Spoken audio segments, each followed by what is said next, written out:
Shalom, shalom.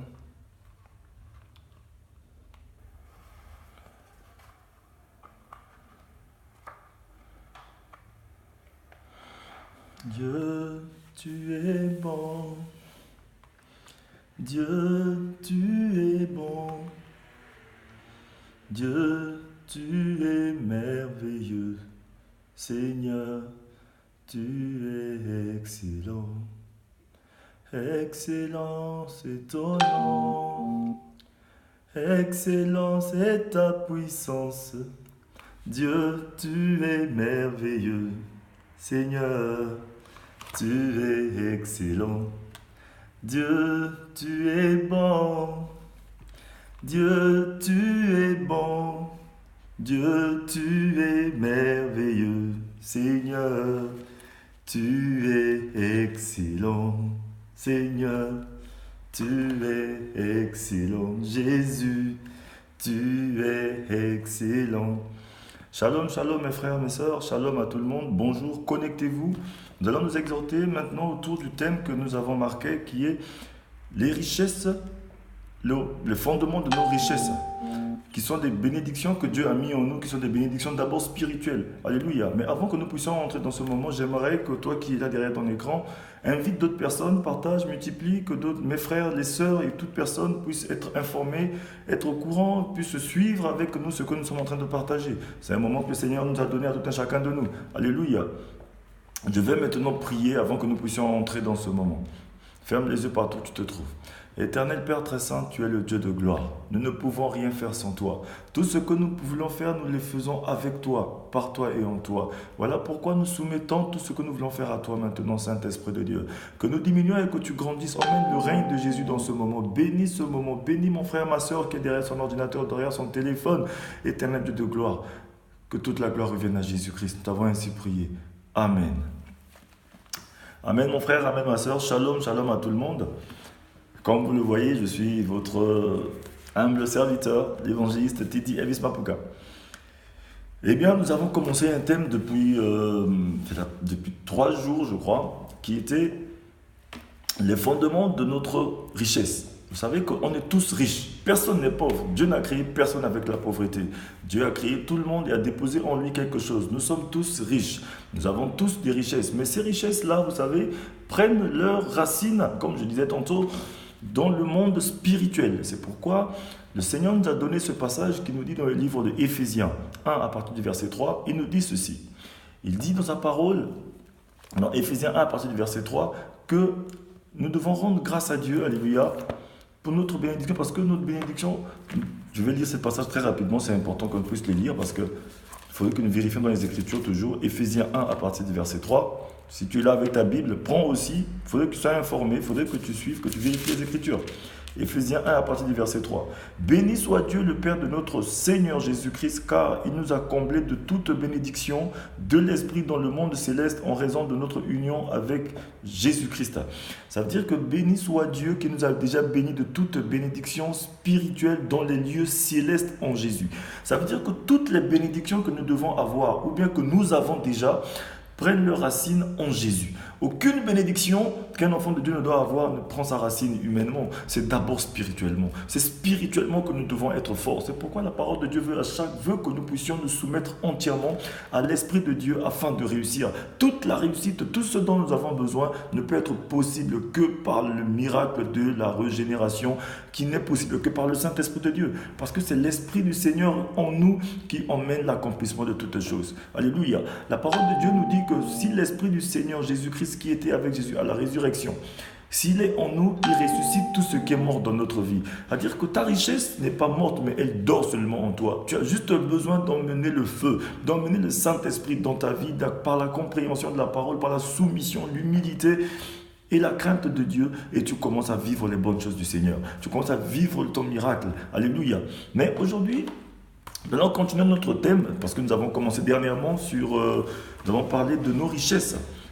Le thème principal était le fondement de nos richesses. Bénédictions spirituelles dans les lieux célestes que Dieu nous a déjà bénis. Mais ces bénédictions, nous avons vu que ces bénédictions étaient 3 choses. Les bénédictions spirituelles que Dieu nous a déjà données au commencement, lorsque tu deviens enfant de Dieu, tu reçois ces bénédictions, c'est la foi, la grâce et la force. Nous avons eu à décortiquer la foi.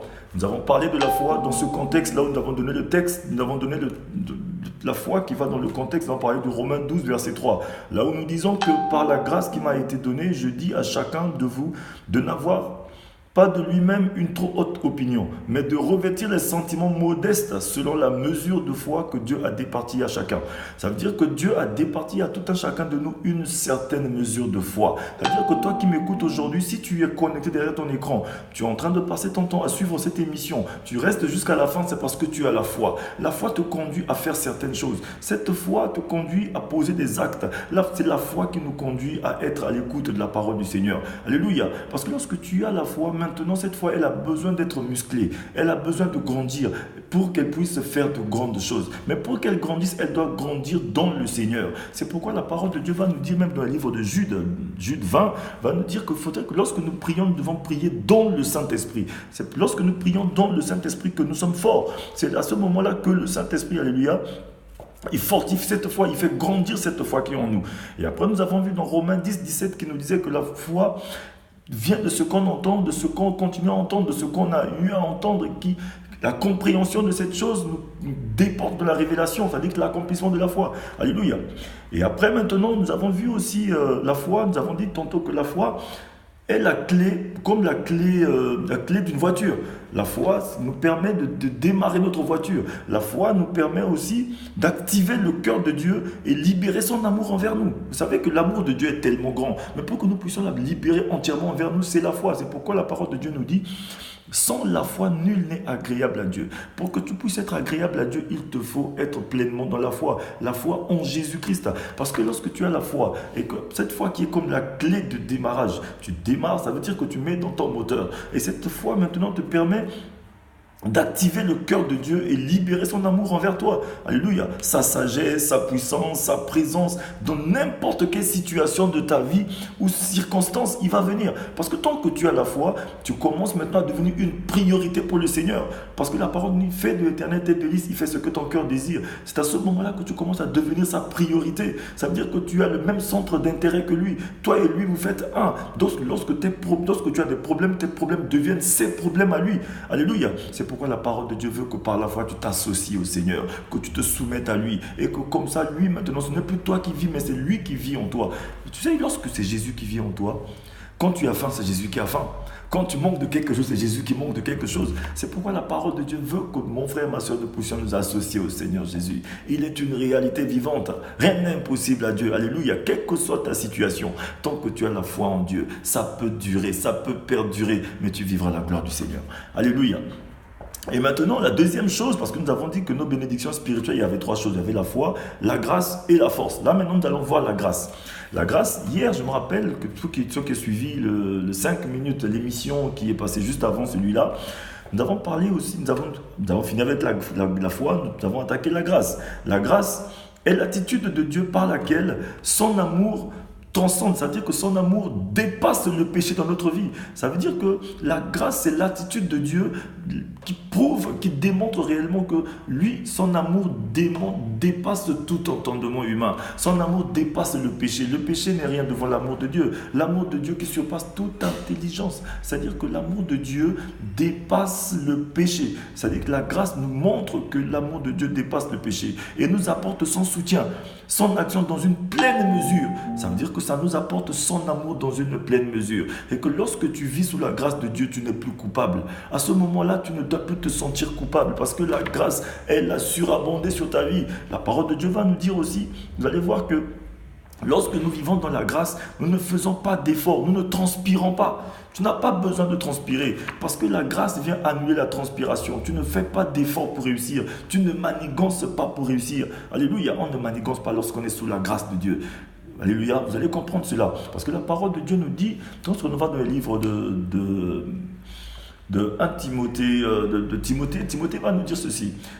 Ceux qui appartiennent à Dieu, vous allez voir qu'il faut nous efforcer comme des ouvriers qui appartiennent à Dieu. À un moment donné de ta vie, tu dois t'efforcer pour t'approcher du Seigneur. Mais tu ne peux pas continuer constamment que de vivre dans les efforts pour plaire à ton maître. Alléluia. Parce que plus tard, la parole de Dieu, dans ce même passage de Timothée, va nous dire plus tard que Dieu connaît ceux qui lui appartiennent. Ceux qui lui appartiennent, c'est ceux qui sortent de l'iniquité. L'iniquité, c'est lorsque tu continues de faire les efforts de toi-même. Tu crois que ce sont tes efforts qui te permettent d'acquérir ce que tu as. Alors que lorsque tu veux sortir de l'iniquité, c'est lorsque tu sais que toi, tu n'as rien fait. C'est Jésus-Christ qui a tout accompli. Tout ce que tu fais, c'est juste le fruit de ce que Jésus-Christ a déjà enraciné, de ce que Jésus-Christ a déjà planté. C'est que tout ce qu'on fait, c'est juste le fruit de ce que Jésus-Christ a déjà fait. Alléluia. Il a déjà payé le prix à la croix de Golgotha. On n'a plus à transpirer.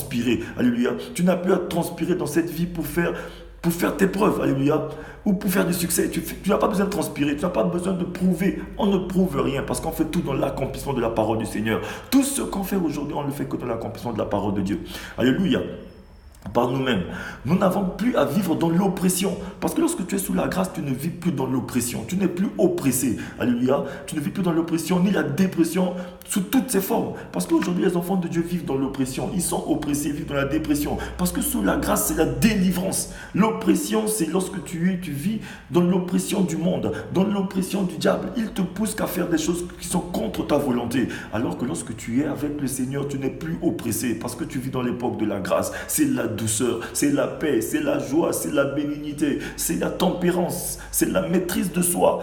Tu sors de la dépression totale, c'est-à-dire qu'il n'y a plus une sorte de l'oppression, de la dépression sous toutes ses formes. Alléluia. Car Dieu nous a accordé sa faveur. Lorsque tu vis sous la faveur de Dieu, c'est-à-dire que la grâce, c'est la faveur de Dieu imméritée. Quand tu vis sous la faveur de Dieu, la dépression n'a pas sa place. Mot dépression, même là, tu ne dois même plus entendre parce que ça n'existe pas. Alléluia. Aujourd'hui, lorsque moi, par exemple, je vis dans l'assurance, la parole de Dieu me conduit aujourd'hui à vivre dans l'assurance. C'est pourquoi la parole de Dieu dit: mon peuple périt par faute de connaissance. Le manque de connaissance conduit les enfants de Dieu, étant donné qu'ils sont des dieux, mais ils vivent comme des humains, ils meurent comme des humains, alors que Dieu nous a qualifiés à être comme des dieux, parce qu'il nous a fait à son image. Alléluia. Lorsque tu vis sous la grâce, ça veut dire que tu as accepté Jésus-Christ comme Sauveur et Seigneur, et que la grâce se répand réellement sur ta vie. Dans ce domaine, tu rentres dans les domaines de la bénédiction spirituelle. C'est-à-dire que la faveur de Dieu imméritée est sur ta vie. Tu n'es pas dans la dépression, tu n'es pas dépressif, même si tu n'as rien. Ça ne veut pas dire que Dieu ne fait pas rien. Dieu est là pour toi, il combat pour toi. Alléluia, mon frère, ma soeur. Nous allons continuer dans ce passage qui dit: sa grâce nous permet d'aller de l'avant et de courir la course avec confiance. La grâce te permet d'aller de l'avant et de courir la course avec confiance, mon frère, ma soeur. Tu dois avoir l'assurance, la pleine confiance que ton Dieu est avec toi. Alléluia, sans aucun sentiment de honte. Tu n'as pas honte. Alléluia, tu ne dois pas avoir honte de Dieu, tu dois témoigner ta foi. Même si tu ne vois rien, tu sais que ton Dieu va faire quelque chose. Tu ne dois pas avoir honte de toi. Parce que sous la grâce, on n'a pas honte. On sait que Jésus-Christ a déjà tout accompli.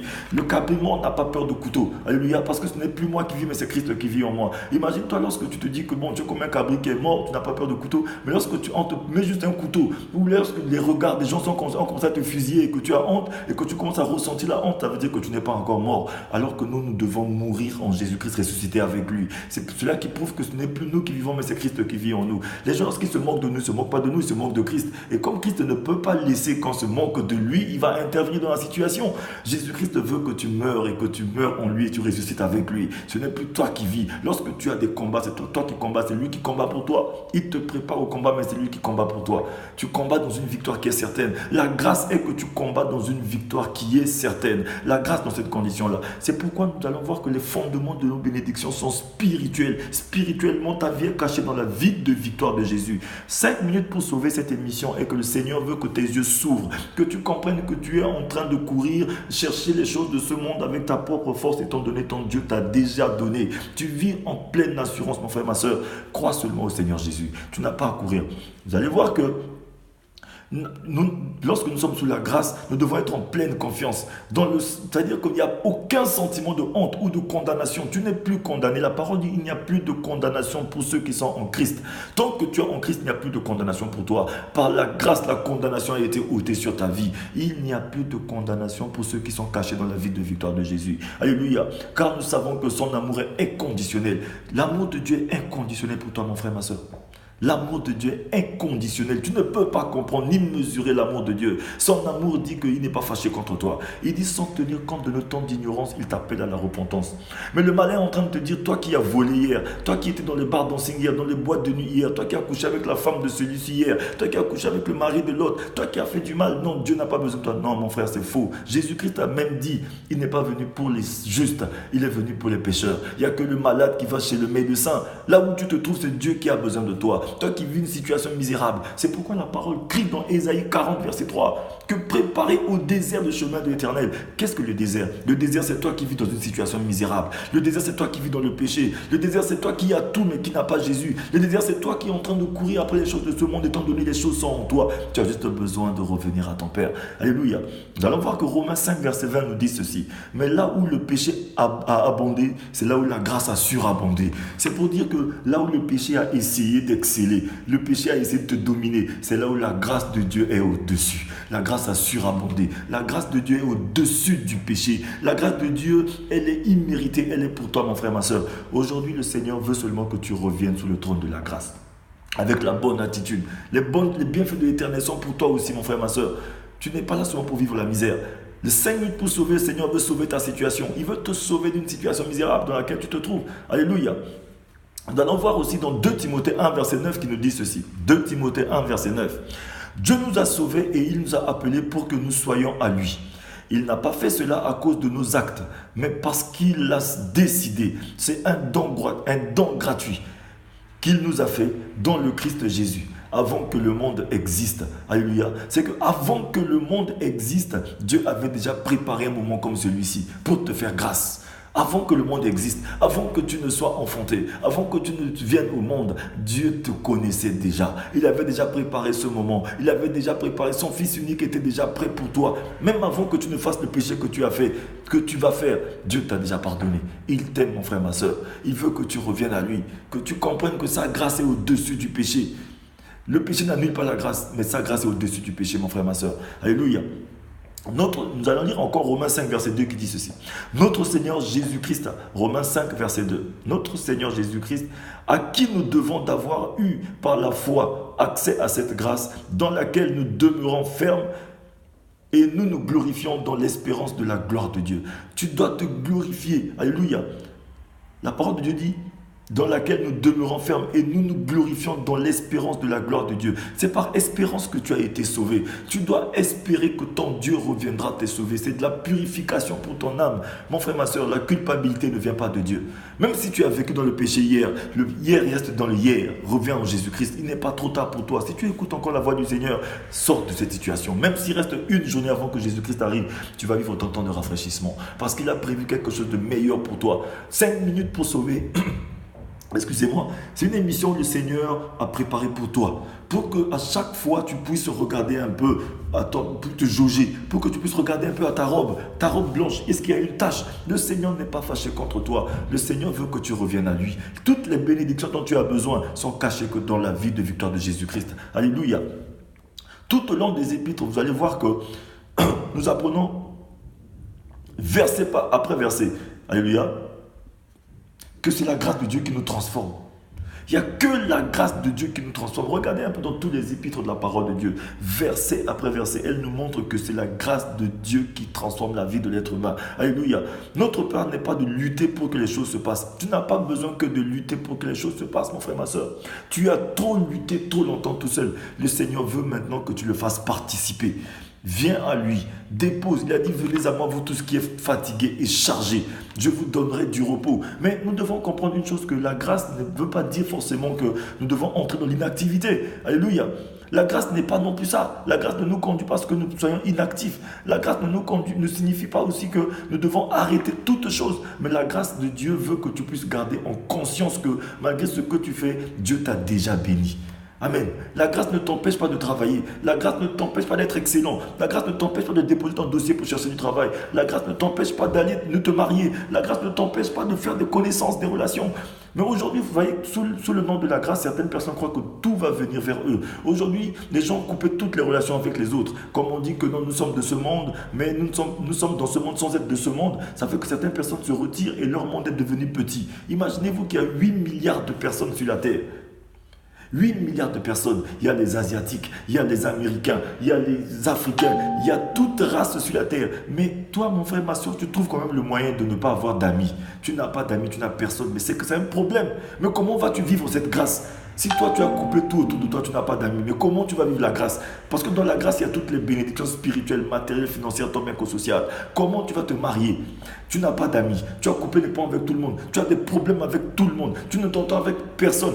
Mais comment tu vas te marier? Comment tu vas trouver du travail? Comment si quelqu'un a trouvé quelque chose va te dire? Comment tu vas écouter la parole de Dieu? Comment tu vas mener ta vie chrétienne? Tu ne peux pas mener une vie chrétienne en solo. La vie chrétienne, on les fait avec tout le monde. La grâce de Dieu nous conduit à vivre ensemble, comme les disciples. Ils vivaient ensemble, ils confessaient leurs péchés les uns aux autres, sous la grâce de Dieu. Et ça fait que Dieu, il mettait parmi eux tous les jours des nouveaux convertis. C'est comme ça que les églises grandissaient à l'époque. Aujourd'hui, nos églises ne grandissent pas parce qu'on mène nos vies chrétiennes en solo. Et ça fait qu'il y a des églises qui sortent et qui manifestent leurs églises en solo. Alléluia. Aujourd'hui, beaucoup de nous, ils veulent faire leur vie chrétienne en solo. Ne vis pas seul, mon frère, ma soeur. La parole de Dieu nous dit que la corde à donner aussi est solide. Il faut que tu sois avec quelqu'un. Alléluia. Pour te marier, comment tu vas faire puisque tu vis seul? Pour trouver du travail, comment tu vas faire? Le Seigneur ne te parle qu'au travers de ton frère qui est à côté de toi. Alléluia. Mon frère, ma soeur, la grâce de Dieu doit te conduire à aimer tout le monde, à vivre avec les autres, à écouter les autres. Amen. Mon frère, ma soeur, ce moment est pour toi. Je ne vais pas aller trop loin parce que si je vais trop loin, la grâce, je vais parler de la grâce, on va rester ici jusqu'à longtemps. Vous allez voir que notre part consiste à reconnaître la grâce de Dieu et nous réjouir. Alléluia. Notre part à nous consiste de reconnaître la grâce de Dieu et nous réjouir. Tu dois te réjouir dans la grâce de Dieu parce que tu ne fais pas d'effort. La grâce est déjà pour toi. Le Saint-Esprit fait que les choses se produisent en nous, au travers de nous et chez les autres. Parce que lorsque tu vis dans la grâce, le Saint-Esprit vient maintenant fait que les choses, lui qui rend toutes choses possibles. Lorsque le Saint-Esprit est en toi et sous la grâce, le Saint-Esprit fait que tout devient agréable pour toi, afin que toi tu sois une source abondante de bénédiction pour les autres. Lorsque Dieu met une bénédiction quelque part, c'est parce qu'il sait qu'il y a des besoins. Aujourd'hui, nous devenons égoïstes. Lorsque Dieu nous bénit, on croit que c'est pour nous seuls. Non. Lorsque Dieu met un don quelque part, c'est parce qu'il y a un besoin quelque part. Aujourd'hui, le Seigneur m'a donné une petite connaissance. Mais cette connaissance, il faudrait que je partage à mes frères et mes sœurs. Lorsque Dieu donne l'onction, cette onction, c'est pour que d'autres personnes puissent en bénéficier. L'onction est démonstrative, c'est pour démontrer la gloire de Dieu, pour que d'autres viennent aussi à Dieu, pour vivre aussi cette onction. Alléluia. Ne soyons pas égoïstes, mes frères et mes sœurs. Soumettons-nous entièrement à Dieu. Alléluia. C'est un don merveilleux, mes frères et mes sœurs, de représenter la gloire de Dieu. Tu es un représentant du Seigneur, tu es un ambassadeur de Dieu. Ne reste pas trop longtemps dans le désespoir, ni dans le découragement, dans l'inquiétude, dans l'angoisse, dans les mépris, la colère, la calomnie, les sentiments de rejet. Alléluia. 5 minutes pour sauver. Le Seigneur veut te sauver de cette situation. Il veut que tu viennes vers lui. Il t'a déjà béni. C'est pourquoi les bénédictions spirituelles que nous avons, il t'a donné la foi, la grâce et la force. Nous avons déjà vu la foi, nous sommes en train de voir la grâce et nous sommes en train d'avancer. Alléluia. C'est pourquoi, pour finir, je vais dire ceci. Ne vous méprenez pas. Néanmoins, nous ne sommes pas exempts de travail et d'effort. Tu ne dois pas être exempt de travail et d'effort, mon frère, ma soeur. Sous le nom de la grâce, ne deviens pas feignant. Dis que non, il y a la grâce, donc je vais rester à j'attends. Non, Jésus-Christ te fait tout. Non. Jésus-Christ a même dit, à chaque fois qu'il opère des miracles, il dit, lève-toi, prends ton lit et marche. Il dit à quelqu'un, lève-toi, va à Siloé, va te laver les yeux. Lève-toi, fais ceci. Il y a toujours un mouvement de préparation, un mouvement d'exécution. Le Seigneur fait son travail, tu dois faire ton travail aussi. Alléluia. La grâce, c'est pour tout le monde. Mais cette grâce, on reçoit cette grâce comme moyen de la foi. Et la foi, c'est de l'action. Croire, parler et agir. Tu as besoin de croire, tu as besoin de parler et tu as besoin d'agir. Le plus souvent, on fait que les deux, mais on n'agit pas. Aujourd'hui, le Seigneur veut sauver quelqu'un de cette vie misérable. 5 minutes pour sauver. Viens à Jésus. Il a préparé quelque chose de meilleur pour toi. Il veut te bénir. Il veut te faire du bien. Il veut, au travers de toi, sauver une génération. Sauver ta famille. Mon frère, ma soeur, je suis votre frère, l'évangéliste Teddy Elvis Mapuka. Nous allons nous arrêter ici aujourd'hui. Mais nous allons prier. Ferme les yeux partout où tu te trouves, je vais prier. Juste une prière qui peut te faire du bien. Et partage cette émission à quelqu'un autour de toi. Éternel Père très saint, Père de gloire, je prie pour mon frère, ma soeur qui a suivi ce message. Seigneur, tu as dit dans ta parole que nos richesses, nous les prenons les racines dans les lieux célestes. Saint-Esprit de Dieu, toi qui rends toutes choses possibles, visite mon frère, visite ma soeur. Là où il se trouve, Seigneur, fais germer quelque chose de meilleur dans sa vie, qui puisse produire du fruit digne de toi, Éternel de les armées. Jésus-Christ, que toute la gloire te revienne. Je t'ai ainsi prié, bénis cette émission 5 minutes pour sauver. Que toute la gloire te revienne, t'avons ainsi prié. Amen. Mon frère, ma soeur, cette émission 5 minutes pour sauver était une émission. Et mon émission aussi, partage, invite d'autres personnes à venir sur cette page, ou soit sur ma page YouTube, évangéliste Teddy Elvis Mapuka. Abonnez-vous.